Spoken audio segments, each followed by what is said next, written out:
রাশি যদি আপনার নিশ্চিতভাবেই হয়ে থাকে তুলা, তুলা রাশির জাতক জাতিকাদের অত্যন্ত পজিটিভিটি দেখতে পাচ্ছি আমরা।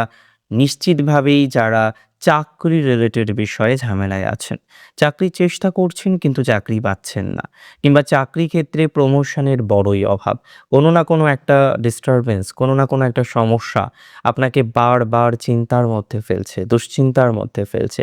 দেখুন, চাকরি রিলেটেড দুশ্চিন্তা যদি প্রকৃত অর্থেই আপনার থেকে থাকে, বারবার আপনি যদি এটা খেয়াল করেন যে আপনার চাকরির ক্ষেত্রটি স্টেবল হচ্ছে না, কোনো জায়গায় গিয়ে আপনি বারবার কর্ম পরিবর্তন করছেন, কিন্তু কর্ম পরিবর্তন করার পরও যে একটা আশা অনুরূপ ফলাফল প্রাপ্তির সম্ভাবনা থাকে, সেটা হয়তো আপনারা অনেকেই তৈরি করে উঠতে পারছেন না। আমি এতটুকু আপনাদের বলতে পারি, পজিটিভিটির মাত্রাটা বাড়বে, পরিস্থিতি ভালো দিকে যাবে এবং এটি কিন্তু কর্মজীবনের ক্ষেত্রে সম্মান প্রাপ্তিকে রিপ্রেজেন্ট করে।